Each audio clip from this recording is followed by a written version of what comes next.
300 feet below the ocean surface, two Navy cooks are preparing dinner for 150 hungry sailors. Their kitchen? Just 10 feet by 12 feet.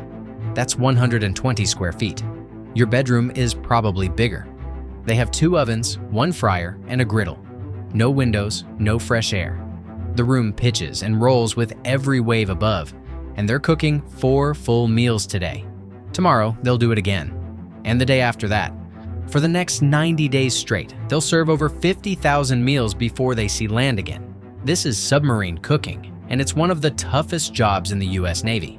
Stay with me, because what these culinary specialists accomplish in that tiny space will change how you think about your own kitchen forever. The techniques they use, the planning involved, and the sheer determination required make most restaurant kitchens look like a walk in the park. Introduction. Let me put this in perspective for you. A standard American kitchen is about 150 to 200 square feet. The galley on a modern US submarine is 10 by 12 feet. That's barely enough space for 2 people to stand side by side without bumping elbows. Now imagine cooking for 150 people in that space. Not once, not twice, 4 times every single day. Breakfast at 7 a.m., lunch at 3 p.m., dinner at 11 p.m., and midnight rations for the crew standing watch through the night. The USS Los Angeles carries 18,000 pounds of frozen meat and 20,000 pounds of canned goods for a 3-month patrol. The USS Pennsylvania stores 15,000 pounds of food in every available corner, including under the bench seats where sailors eat. When these submarines leave port, food fills the torpedo rooms, the sleeping quarters, even the shower stalls. If you've ever complained about your kitchen being too small, type "grateful" in the comments. These sailors would love to have your problems. Despite the impossible conditions, submarine food is considered the best in the entire US Navy. Better than aircraft carriers, better than destroyers, better than any surface ship. The sailors aboard these boats eat prime rib on Sundays, fresh baked bread daily, and meals that would make civilian restaurants jealous. How is that even possible? Section 1. The galley setup and the team. Let's walk through what these cooks actually have to work with. 2 convection ovens sitting side by side, 1 deep fryer for everything from chicken wings to French fries, 2 massive soup pots, each holding about 6 gallons, 1 griddle measuring 3 feet by 5 feet, a 40-quart industrial mixer for dough and batter, 1 microwave, 1 tiny sink barely bigger than what you'd find in a bathroom, no walk-in refrigerator, no prep station, no dishwashing area, no storage pantry. Everything happens in those 120 square feet. The freezer is separate, roughly the same size as the entire galley, packed floor to ceiling with 3 months of supplies. The food has to be organized so perfectly that the items needed for the first meals are right inside the door. Now, here's the real challenge. Most submarine galleys operate with a team of 6 culinary specialists total, but only 2 of them cook at any given time. 1 works the day shift, 1 works the night shift. The other 4 assist with prep work, cleaning, and serving. 2 cooks preparing 4 complete meals for 150 people every single day. Petty Officer First Class Christopher Engman served aboard the USS Pennsylvania. He joined the Navy right after high school with 0 cooking experience. Found out he was colorblind during enlistment, which limited his job options. He chose the galley. After 8 weeks of training, he was cooking for 170 sailors on a nuclear submarine. He told reporters that the hardest part isn't the quantity of food. It's keeping the menu inspired. It's making sure meal number 348 tastes just as good as meal number 1. These culinary specialists work 18-hour days during deployments. They're cooking while the submarine dives. They're prepping while it surfaces. They're baking fresh bread while the vessel rolls in rough seas. One hand grips whatever's bolted down. The other hand chops vegetables, flips burgers, or stirs soup. The heat in that galley regularly hits 105 degrees. Condensation drips from the ceiling. And these cooks keep working because they know something critical. Food is morale. Section 2. The planning genius. The real secret isn't the equipment or even the skill of the cooks. It's the planning. Every meal for the entire 90-day patrol is planned in advance. The menu rotates on a 28-day cycle, which means it repeats 3 times during a deployment. But the cooks don't just follow that menu blindly. They adjust it, they improve it, they make it their own. The Navy provides recipe cards for every dish, but submarine cooks treat those as suggestions. They experiment with spices. They create signature dishes that aren't on any official menu. Take the taco bowl served on the USS Jefferson City. The Galley team crafted their own mold using a round cylinder plate with a handle. They submerge flour tortillas in the fryer to create edible bowls. Then they fill them with seasoned meat, cheese, lettuce, and salsa. It's creative, delicious, and not in any Navy cookbook. The oatmeal cookie pie was another invention. Nobody asked for it. When it showed up on the mess deck one day, the crew went wild. These small surprises keep spirits high when you haven't seen the sun in weeks. The comment board outside the crew mess on the Jefferson City displays dozens of cards praising the Galley team. That submarine placed in the top 4 among more than 100 submarines competing for Best Galley. It also won a Blue E Award for excellence in its squadron. That's not luck. That's dedication to craft under impossible circumstances. Section 3. What sailors actually eat. So, what exactly are these sailors eating? Breakfast typically offers eggs, potatoes, bacon, sausage, and hot cereal. There's always a choice. Lunch brings 2 entrees, vegetables, and a starch. Maybe it's chicken with rice and green beans alongside a pasta option. Dinner is the big event. On Sundays, it's tradition to serve prime rib or ribeye steak with shrimp.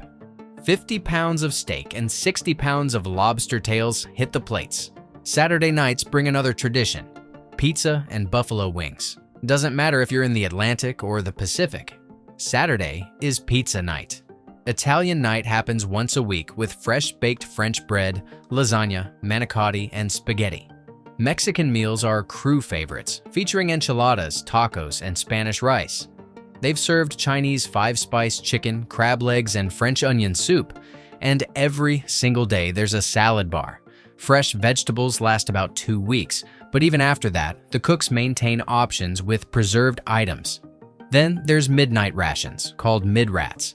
It's usually a combination of leftovers from dinner plus something cooked special for the night watch crew. Don't forget the continuous baking, fresh bread every day, rolls, pies, desserts for birthdays. The smell of baking bread momentarily masks the unique submarine odor and reminds sailors of home. Section 4. The Logistics Nightmare. Getting all that food onto the submarine is an operation unto itself. When a submarine prepares for deployment, the entire crew participates in loading supplies. Tons of food arrive at the dock. Everything has to go through the narrow hatches and get distributed throughout the boat.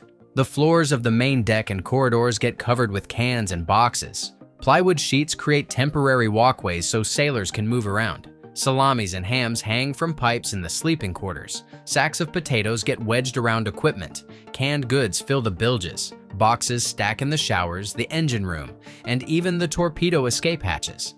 This isn't random.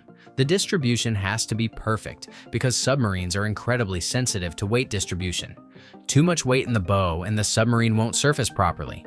Too much in the stern and it won't dive correctly. The food gets spread throughout the vessel to maintain balance. As sailors consume the food, the balance shifts. The crew has to adjust ballast tanks to compensate. The USS Pennsylvania spends approximately $260,000 on food for a 6-month deployment. That's feeding 130 sailors 4 meals a day for 180 days, about $3.33 per meal per person. Try running a restaurant with those margins while producing restaurant-quality food.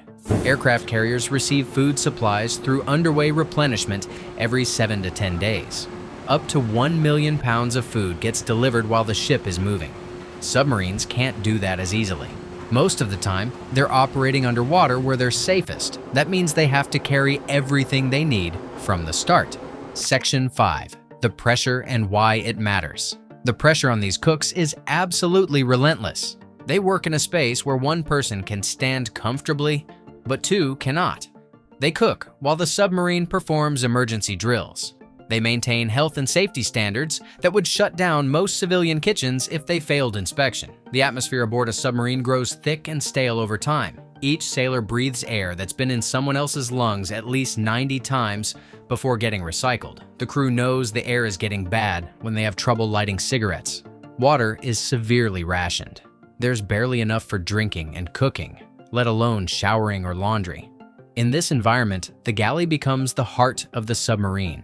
Chief Staub from the USS Los Angeles put it best when he said, "99% of the morale is here. This is it." The sailors don't have privacy. They sleep in bunks stacked 3 high on thin mattresses. They share 3 toilets and 2 showers with 100 other guys. They turn sideways to let someone pass in the corridors. The food better be good. It has to be. It's one of the only comforts available. And here's the remarkable part. It is good. Sailors aboard submarines consistently rate their food as the best in the fleet. The budget per sailor is higher than on surface ships. The crew size is smaller, which allows the cooks to prepare meals with more attention to detail. The culinary specialists aboard submarines take immense pride in their work. They're not just feeding sailors. They're maintaining fighting effectiveness. They're preserving mental health. They're keeping 150 warriors ready to defend the nation at a moment's notice. Section 6. The historical context. This level of quality wasn't always the standard. World War II submarine cooks had it significantly worse. The galleys on boats like the German U-505 had dimensions even more cramped than modern submarines. The U-505 had 59 crew members. The cooking surface consisted of 2 hot plates for large pots, 1 for a small pot, and 1 additional hot plate. The oven was about the size of a large toaster oven. They brought 12 tons of food aboard. Fresh meat lasted maybe a week. After that, it was canned bread, salty rolls of chicken and turkey, dense blocks of ravioli, Spam, powdered milk, and eggs that tasted nothing like the real thing. Fresh bread could only be baked when the submarine was on the surface because the ovens needed proper ventilation, but fresh baked bread was critically important for morale. The smell would momentarily cut through the awful submarine odor and remind sailors of home. American submarines during World War II were among the first vessels in the U.S. military to prioritize food quality. The Navy understood something important. Submarine service was voluntary. To attract and retain the best sailors, you had to offer something in return. Good food became that incentive. The tradition continues today. Modern submarine cooks receive 3 weeks of specialized training beyond their basic culinary education. They learn to adapt recipes for high-pressure environments. They practice cooking in confined spaces. They study nutrition to ensure sailors get proper vitamins and minerals. Section 7. The emotional impact. Let's address something that doesn't get discussed enough: the emotional importance of these meals. Submarine sailors work in one of the most stressful environments in the military. They operate in complete silence to avoid detection. They can't communicate with family for months. They don't see sunlight. They don't breathe fresh air. They're constantly aware that they're in a metal tube surrounded by crushing water pressure. The stress is enormous. Sleep is difficult. Privacy is non-existent. The work is technically demanding and often dangerous. In this environment, meals become more than just fuel. They become moments of normalcy.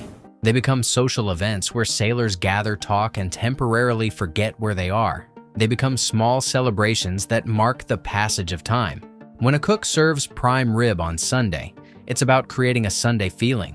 It's about reminding these sailors that there's still a normal world above them. When a cook bakes a birthday cake for a crew member, it's an act of recognition and care. It says, "You matter. Someone noticed it's your birthday." When the galley team invents a new dish and surprises the crew with it, they're breaking the monotony. They're providing variety in a world of routine. The comment cards on the USS Jefferson City aren't just compliments on cooking. They're expressions of gratitude. They're acknowledgments that the cooks are performing an essential service that goes beyond nutrition. They're maintaining hope, morale, and humanity in an environment that could easily crush all 3. Section 8. The civilian comparison.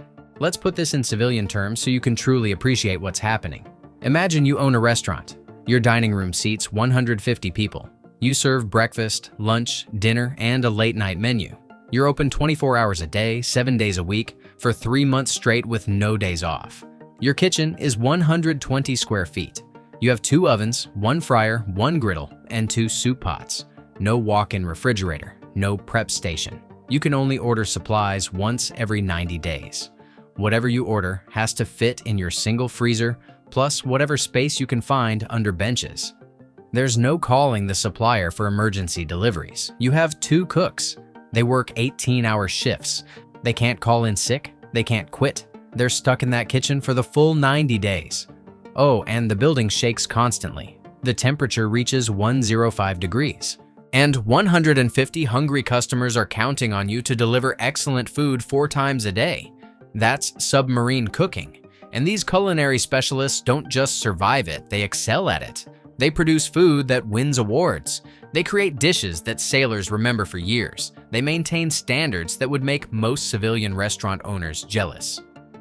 Conclusion: 300 feet below the ocean, in a kitchen smaller than your bedroom, 2 Navy cooks just finished serving dinner to 150 sailors. Tomorrow, they'll do it again. For 90 days straight, they'll maintain excellence under impossible conditions. They'll serve over 50,000 meals with skill, creativity, and pride. Because they understand they're not just feeding sailors, they're feeding warriors who defend our nation. That's how submarine chefs cook 3,000 meals in a space most of us would find claustrophobic. With dedication, planning, and an unwavering commitment to their shipmates. If this impressed you, hit that like button and subscribe for more stories about the incredible work our military does every day. These sailors deserve recognition.